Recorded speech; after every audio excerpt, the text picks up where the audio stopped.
All right, my name is Dave Clarke. Hello, everyone. Welcome to the virtual Ghost Light Tour.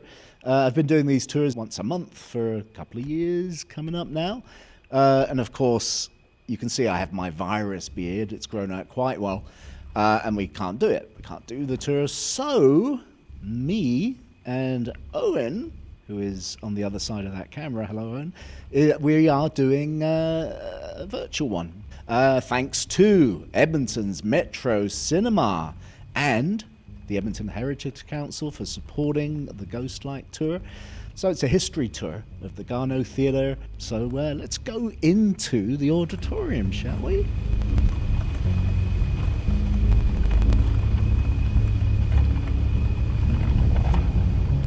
All right, folks, so we're now standing on the stage of Edmonton's historic Garneau Theatre, run by the Metro Cinema Society. You may not have been on this stage before. There's not a ton to look at, but take a look at the auditorium.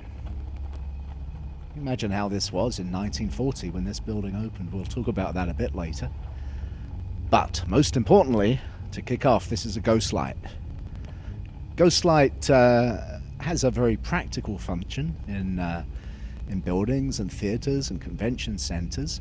If at night time all the lights are turned off, first person who comes in the morning is going to fall down the stairs and not be able to find their way around, right? Especially in a room with no windows. Yeah. So the ghost light is put on every night so that the first person in the morning doesn't break their neck.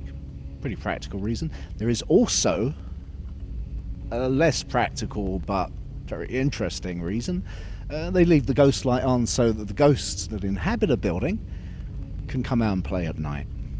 So the land. This is the Garneau area, settled by Métis settler Laurent Garneau very early on in the Edmonton Township's history. Laurent Garneau was a freedom fighter and a Métis politician involved in the first real popular uprising. Garneau got into a bit of trouble, so he fled, came here, and then he staked out an enormous amount of the land here on the south side, the whole university area. And bear in mind, again, this is before many of our town fathers come out. This is before Macaulay arrives. Even Donald Ross wasn't here by that point. Garneau has an interesting story because he was arrested for attempted murder later in his life. And it seemed to be a blatant attempt to take this land away from him. There was a tree over at Hubmore that was taken down a little bit more than a year ago that Garneau planted in the early 1870s. Lots of interesting things about Garneau. Then we have, after Garneau's arrived, we have Treaty 6. This is Treaty 6 land. You can read about the signatories. It's got a complex history. Treaty 6 covers the whole of sort of central and northern Alberta and crossing over to Saskatchewan. And that was the treaty was negotiated in a sense and signed in 1876. Again, that's not long after Confederation, right? In 1867. At that point, we've got the growth of the city of Edmonton. It's a slow growth. We're not really getting much immigration until much later. So we skip now to like 1905. That's the year that Alberta becomes a province. The year before that, the city of Edmonton is incorporated. We've got a lot more people, but there's still not a ton of action on the south side here. Also, at that time, a bit shortly after, we have the first cinema on this side of the river. South side, that's the Princess Theatre, a little silent cinema, kind of in an Edwardian style, quite old-fashioned, and also owned by the McKernan family, who basically owned all the land across White Avenue and South Side. You may know McKernan Lake. These folks were early on lumber merchants and real estate agents, even though there was no title to land to sell or buy until a little bit later. Then we come, I think pretty importantly, to a fella called Bill Wilson. Bill Wilson's probably the most important guy in the history of the Garneau Theatre. Bill's dad, Walter Wilson, ran cinemas, movie theatres in Winnipeg. Then in about 1926-27, they built the Capitol Theatre in Edmonton. Capitol Theatre's out at Fort Edmonton now, and Walter comes out here with his family. Now, Bill, his son, had worked for him in the cinemas in Winnipeg, loved it, loved the movie business, liked the entertainment business. He's a very social guy. However, he got married, and his wife said, "You have to promise me you're never going to get into the entertainment business again, because, it's not reliable, you won't be at home very much." And Bill Wilson does promise her that he won't do that. He gets a job as an engineer with the federal government, and then loses. The federal government lays off thousands of engineers in the early 30s. This is a problem, because bear in mind, this is also the golden age of cinema coming up, right? We're coming up to astounding films in the later part of the 30s, like Wizard of Oz, Mr. Smith Goes to Washington. You can probably think of many others, Gone with the Wind, these big spectacular films. And Bill just sees an opportunity. It's the Depression.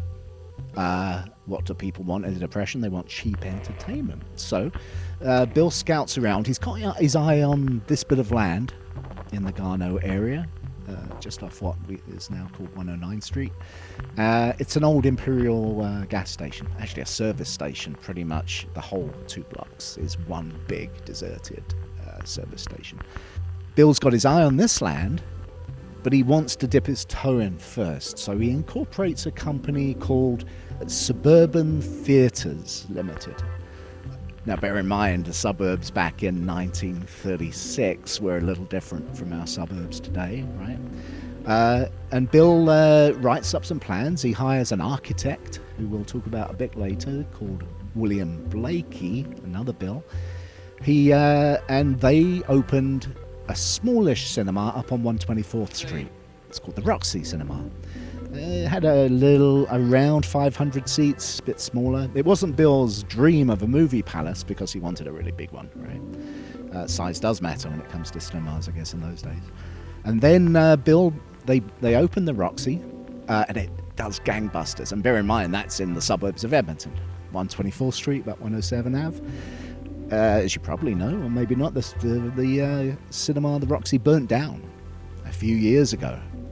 Fire is a big problem in old movie theatres, and I'll talk about that a little bit later. So now what we're going to do is pop briefly outside and just take a look at some of the features that are on the outside of the building and talk about the architect. Yeah.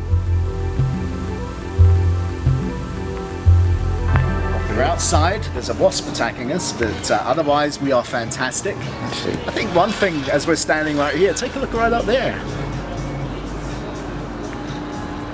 So this is a late period Art Deco building. You have the main Garneau on both sides in darker brick. If you notice also the very straight lines that sort of run all the way around the building. The darker brick here will show you what's at the front. This is a big feature, this sort of, in quotes, futuristic, straight lines, unusual materials like lucite, some old plastics and formaldehyde plastics. That was the thing about Art Deco. It was new and modern and exciting. So, however, it was a bit of a route to get there. So when they built the Roxy, Bill Wilson started to dream about his big theatre palace and hired a fellow called William Blakey. William Blakey had come to Alberta from Sunderland in the UK in about 1912, 1913. His older brother was the second architect on Edmonton's legislature building, was a fairly established architect in Edmonton by that point. William, the younger brother, came over, and then something really weird happened. World War I starts. And William, who's an engineer and an architect, is one of the first people to sign up for the Princess Patricia's unit, for those shell divisions that were established right at the beginning of World War I. So, and goes straight back to, he actually ends up in France again. He's a sapper, an engineer, so he's involved in digging trenches and tunnels and shoring them up and designing things.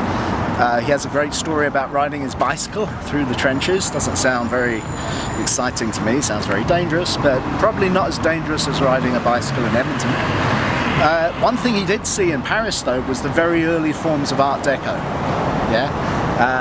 Already by that point, it doesn't have its name, but already by that point, during the First World War, you're seeing the first touches of like, I call it like science fiction, futuristic for those days, design, right?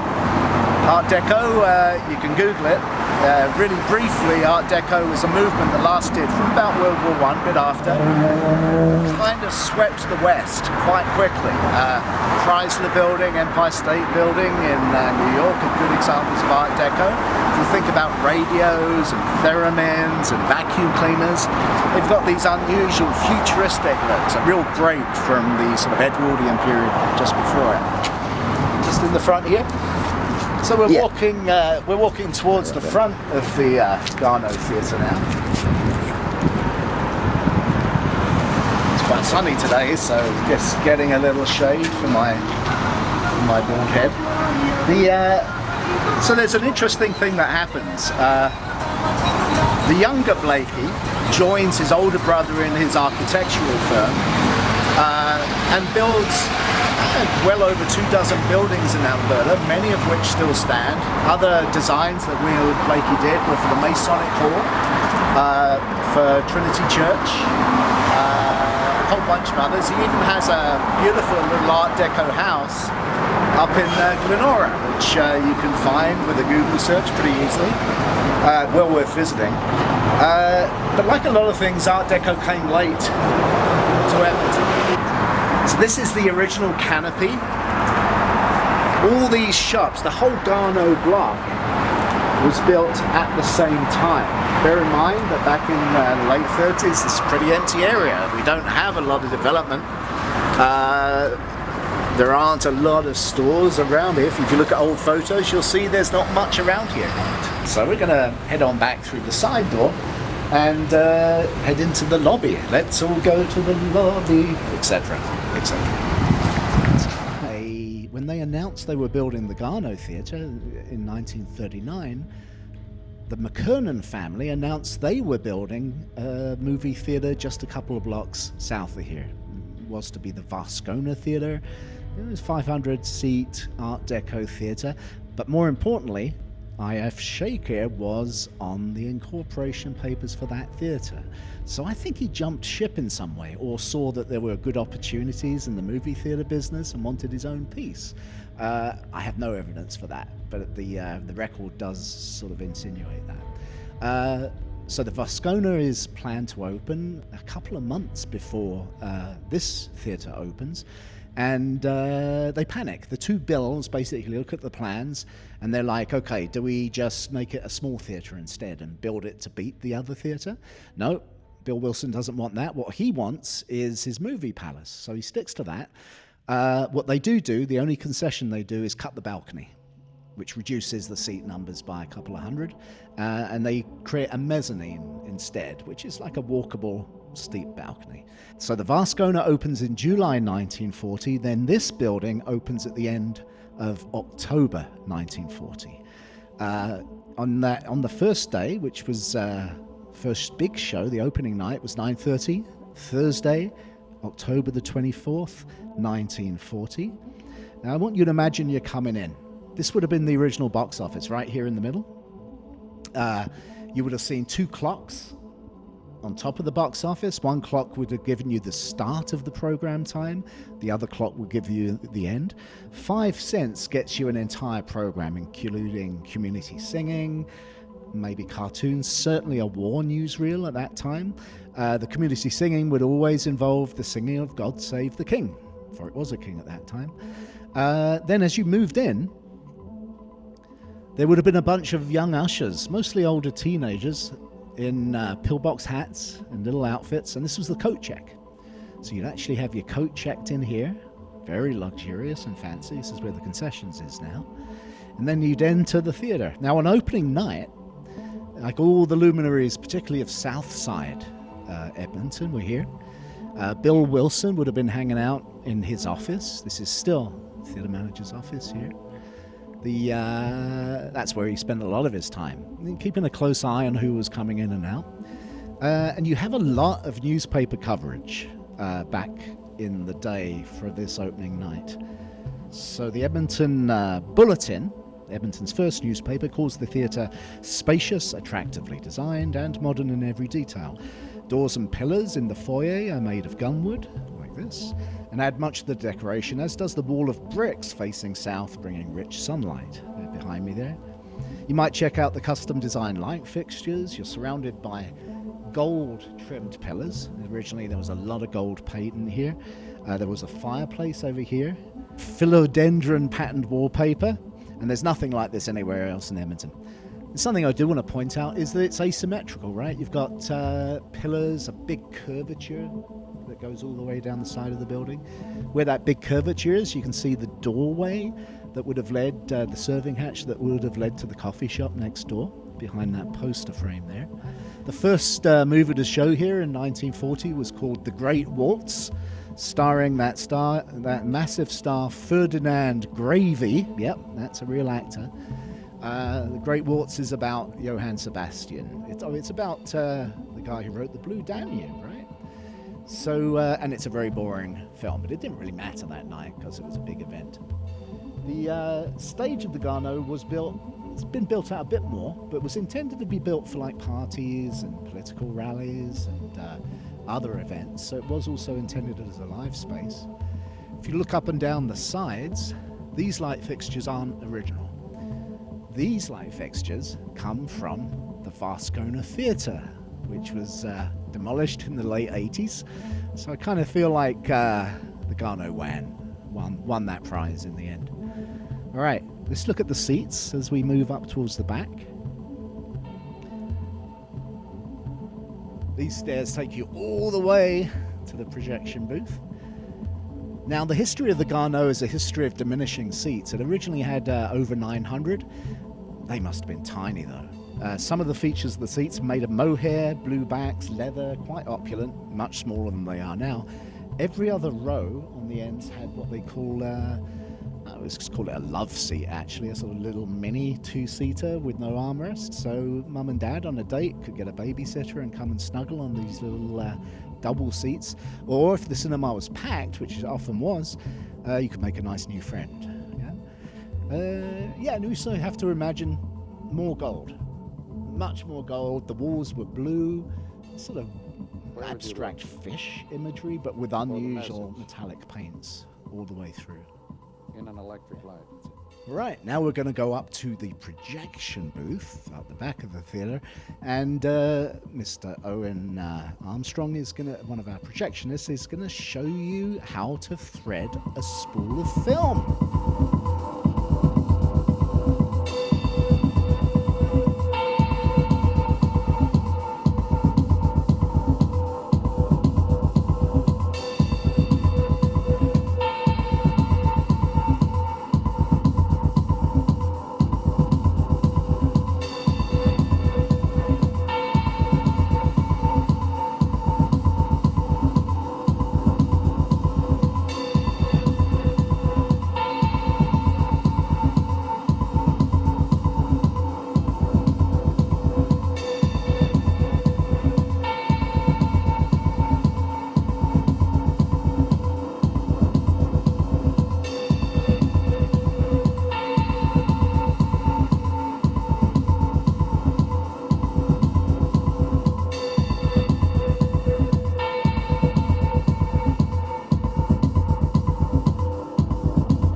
So we're now going to go into the basement of the Garneau Theatre. There's lots to talk about down there.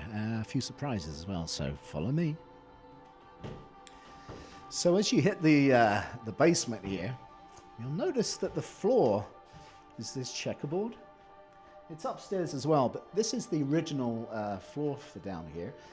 The reason is this was originally built as a separate apartment. Bill Wilson certainly spent some time down here. Even while the place was being built, he actually spent a few nights down in a little bedroom down here. He's just going to show you some of the bigger things in here. It's been a sequence of floods in here, which is a bit of a shame. But this was the original kitchen. There's a few artifacts left of it. The shelves, of course. You can see also some ancient hinges there. But I do, again though, you can see the sort of bones of what it originally would have been like.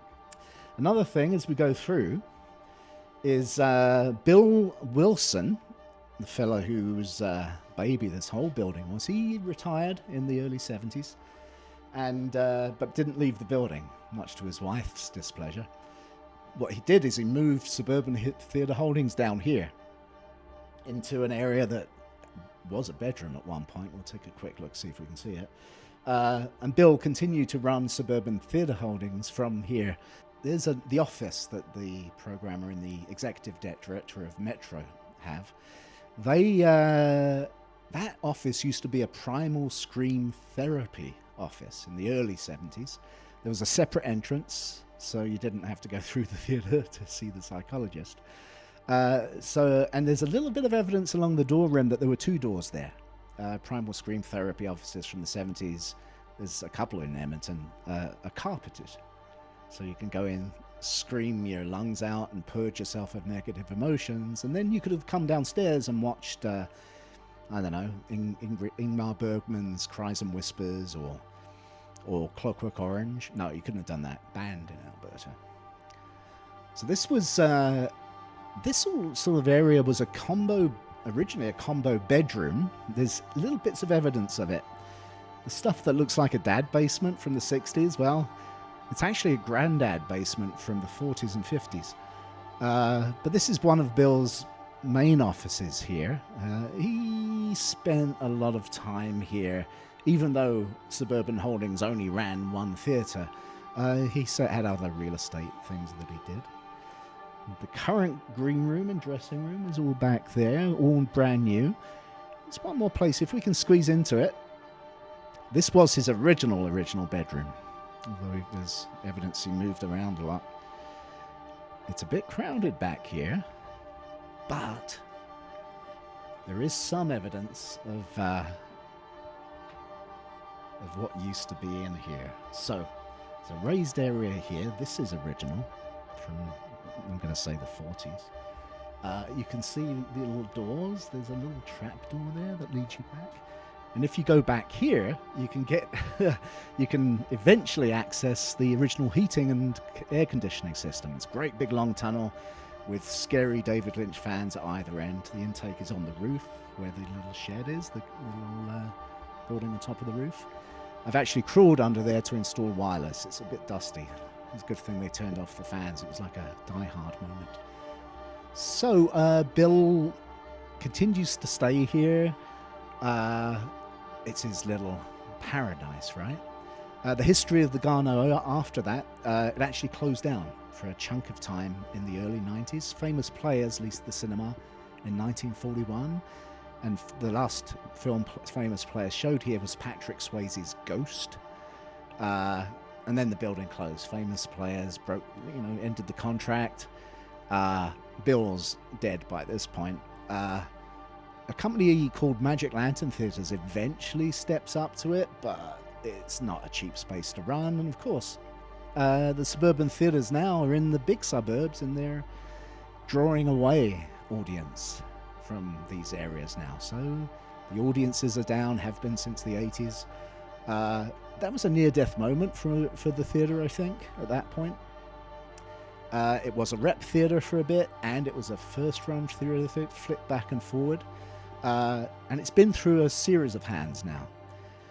2005, 2006, City Council gives the Garneau $500,000 and makes it a city-listed building. It's not Alberta listed, so its actual security is a bit complicated. Metro Cinema, one of Canada's first not-for-profit movie associations, founded in the late 60s. They've been all over the place. They started over in Canada Place, then they were at the Citadel Theatre for quite a few years, then took over the Garneau. That was a huge step for the Metro. Lots of volunteers, publicly funded. It's a bit of a miracle that the building is still here, because similar buildings all through North America are not there.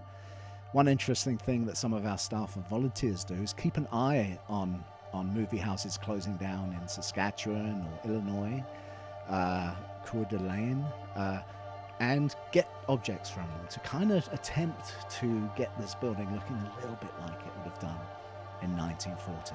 So I'm going to sign off now. We can't wait to be able to have live movies in here again with an audience.